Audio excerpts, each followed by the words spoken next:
এতটুকু ছোট জায়গাতেও যে ভালো কিছু করা যায় সেটার উদাহরণ হচ্ছে আমার ব্যালকনিতে একটা বালতিতে মাটিতে পুঁইশাক কিনে খেয়েছি, সেটার ২-৩টা ডাঁটা রোপণ করছি। সেখানে যে পুঁইশাক হয়েছে মাশাআল্লাহ, এটার থেকে উদাহরণ হলো মানুষ চেষ্টা করলে গ্রাম হোক, শহর হোক, যেকোনো জায়গায় তার রিজিকের এবং ভালো মানের খাবার খেতে পারে।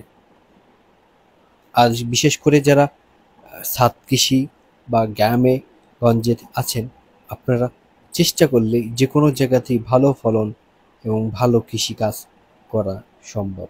যার উদাহরণ আমার ব্যালকনিতে গত বছর লাগানো একটি পুঁই শাকের ডাঁটা এত বড় হয়েছে এবং অনেকগুলো শাক হয়েছে। এটা কন্টিনিউ আমার মেয়েকে পাতা ছিঁড়ে খাওয়ানো হয়। তারপরও এতগুলা শাক একসাথে জমেছে এবং যেটা আমরা একদিন, বিশেষ করে একদিন রান্না করে খাওয়ার মতো শাক হয়েছে। এবং এটা আমি বিশেষ করে সার্থক। এর আগের বছর আপনাদের একটা ভিডিও দিয়েছিলাম যে আমার ব্যালকনিতে তরমুজ হয়েছিল এবং সেটাও আমি সার্থক হয়েছি। এরকম একটি ছোট একটা বালতিতে তরমুজ চারা খেয়ে বিচি ফেলেছিলাম, সে বিচি থেকে তরমুজ হয়েছে।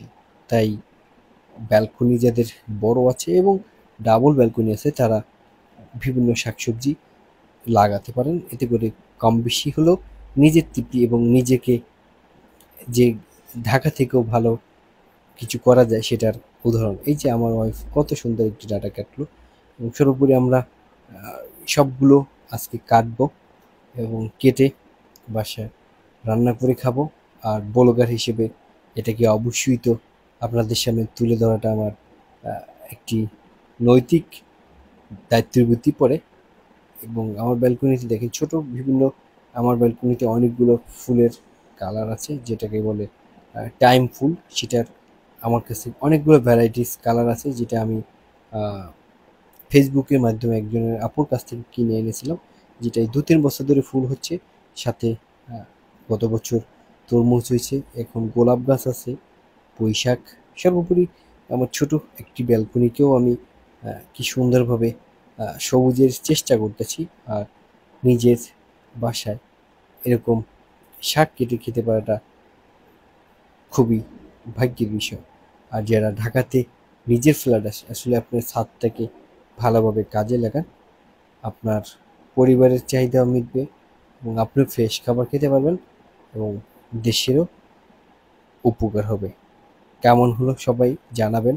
এবং আমার বাসায় এটা দিয়ে একবেলা আমাদের তরকারি হয়েছে, এটা ভাবতেই আমার কাছে খুব ভালো লাগে।